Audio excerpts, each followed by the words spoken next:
Phoenix Reptiles, and I'd like to welcome you all to today's episode, and I'd like to thank my good friend Ken McAlexander for having me on his YouTube channel.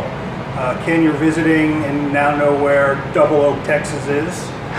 Double Oak is in the Dallas-Fort Worth area, and I'm just glad you guys are here today along for the ride.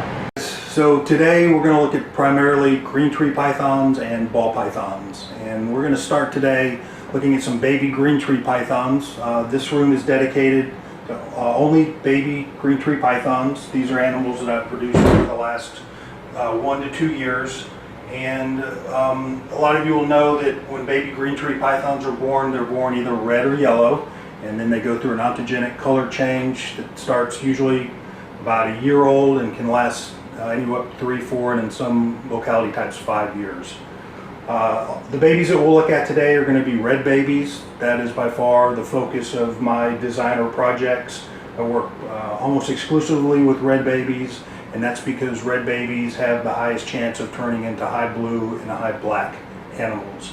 And the babies that we're going to look at today are the offspring of an animal that I produced 5 years ago called the Sickness, which is a very melanistic, very black green tree python, and we're going to look at him a little bit later in today's episode.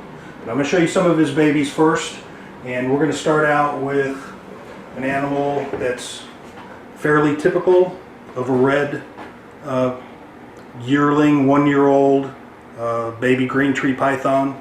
This is a Sickness baby that has not started going through his ontogenic color change. And then I'm going to get another animal that has started to go through his ontogenic color change a little bit more.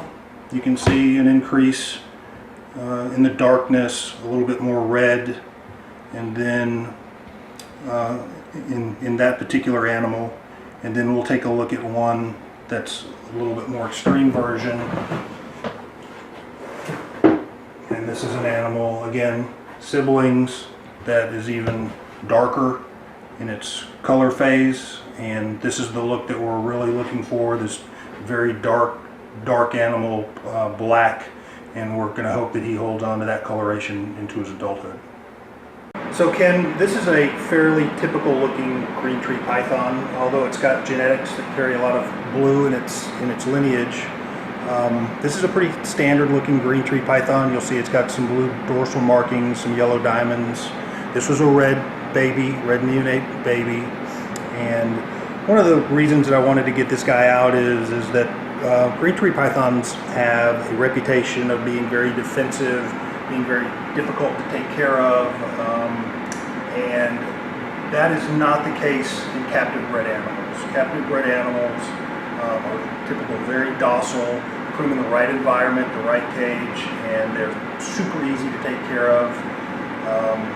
It's usually the imported animals that you'll see in reptile expos and shows that have that very defensive behavior, and that's warranted in those particular animals. Most of them are the BAC locality type. But I've got roughly 30 adult and sub-adult green tree pythons, and every single one of them is as docile as this little girl is. So just wanted to dispel some of those myths about taking care and keeping green trees. You get the right green tree python from the right person and put it in the right box, and the vast majority of them will do very, very well. So they're active, they're arboreal, they're very inquisitive, and they're just a pleasure to work with. So let's start out with what the fairly standard green tree pythons look like. You'll see why they're called green tree pythons, because most of them are various shades of green. But we're going to look at some animals that aren't so green. So Ken, we talked about how most animals, green tree pythons, are green. In fact, by nature, the majority of their coloration. But breeders like myself will often breed for colors that are non-green. And in the green tree python world, those colors are typically high yellow, high blue, or high black. And this is obviously an animal that has been bred for a high amount of yellow. This is a 5-year-old male that I'll introduce into a high yellow project this fall. And again, a lot of yellow in this guy. And again, you can see his temperament is very good, got a good demeanor, just inquisitive. They'll always try to climb to the highest place they can get. It's just what they do by nature. But again, this is not the animal that's going to try to bite your face off every time you get him out of his enclosure.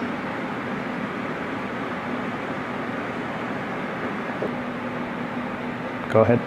So Ken, this is a 6-year-old female that's produced 1 clutch for me last year.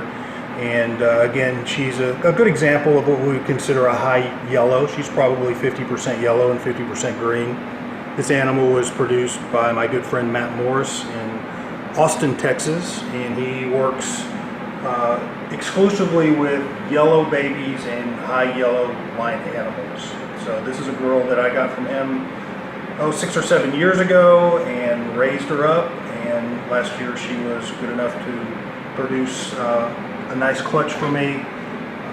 Her clutch, the vast majority of babies were yellow, but because of the male that I bred her with, they did throw 3 red babies, and I'm waiting for those animals to begin their color change.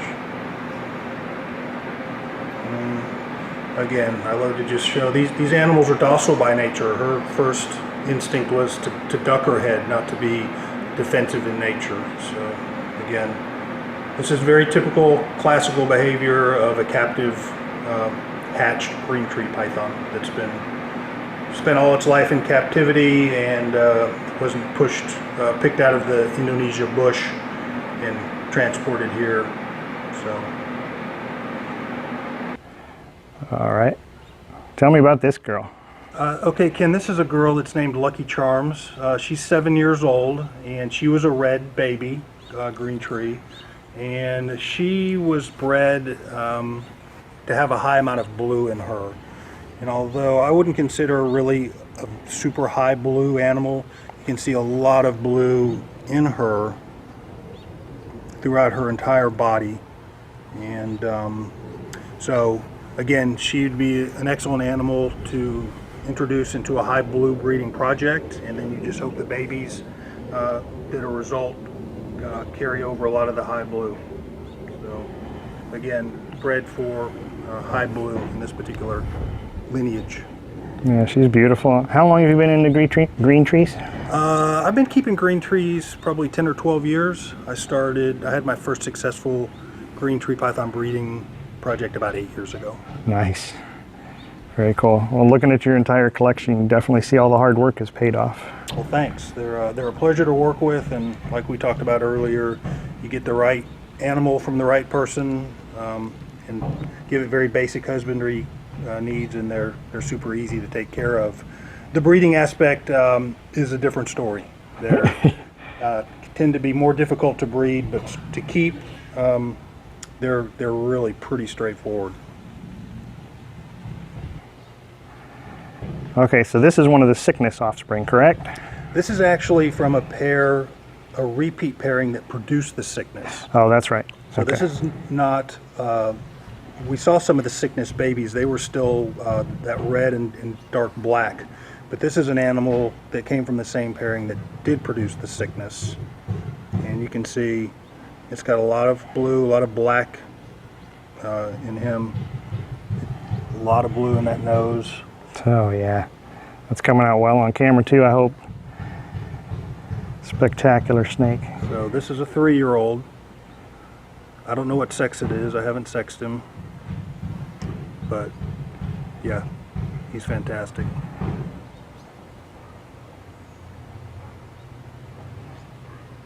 Beautiful animal.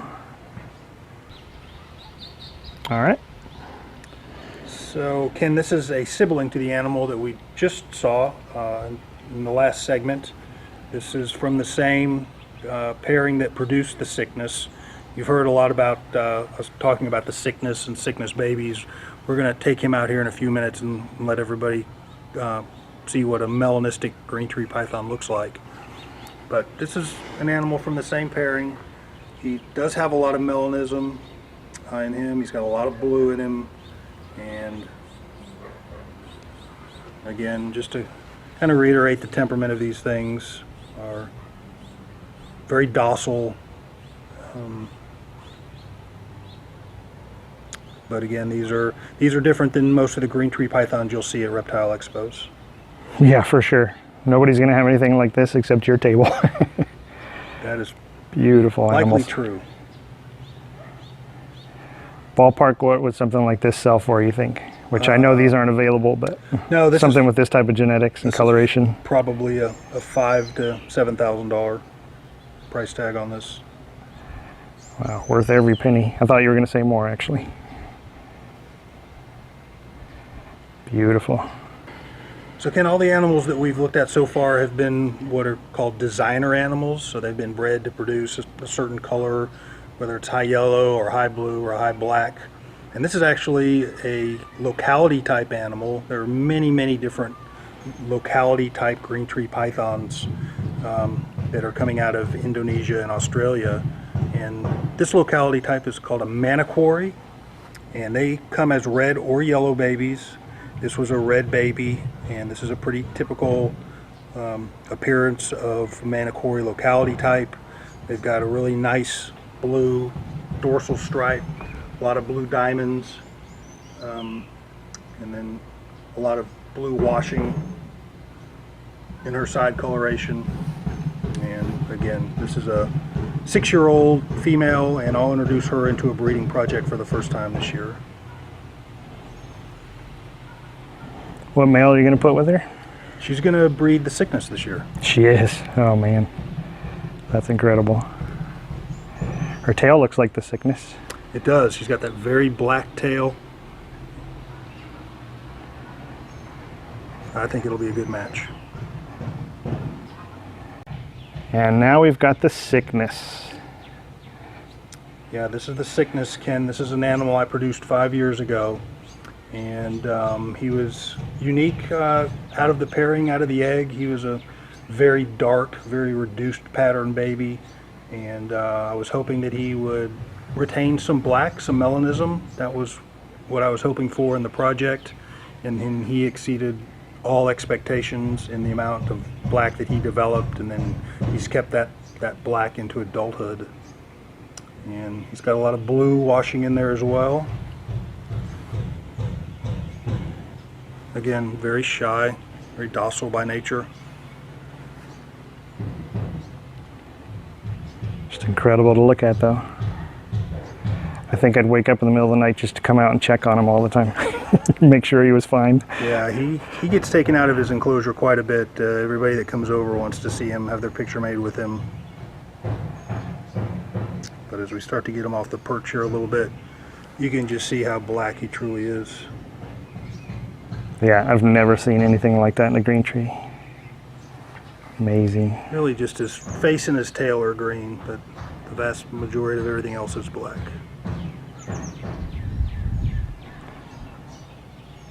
Amazing animal. And this one's how old again?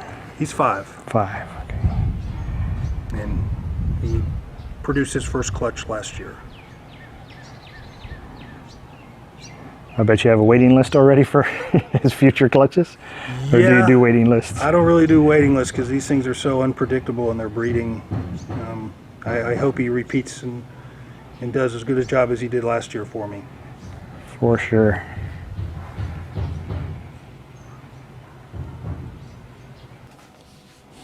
I hope you enjoyed the visit to Bill Stegall's facility. I want to let you know that his contact information will be listed below. And I also want to draw your attention to the latest issue of herpetoculturalmagazine.com. In the latest issue, which is June of 20, issue number 8, is all about green tree pythons. There's a lot of great information in there for beginning and experienced keepers of green tree pythons. The centerfold happens to be pictures of Bill Stegall's animal, the sickness, so that'll be something you definitely want to check out. There's also a tribute in there to Forrest Fanning, who recently passed away. A very well-known green tree python keeper, as well as well-known as in the industry as a whole. And there's a lot of great information in there about green trees. So you'll want to check that out online, herpetoculturalmagazine.com. I got the printed issue, and I have to let you know that a couple of the pages had text cut off, so I wouldn't spend the money right now for the issue printed out. I would just go ahead and check it out online, but it's a very well done magazine, looks great. While you're here, please subscribe to my channel if you haven't yet. click the bell icon below the video here and you'll be notified each time I upload a new video. And I would appreciate it if you take a look at another video or two while you're here. Like them and comment on them if you would. It helps me with the YouTube algorithm. Thanks for watching.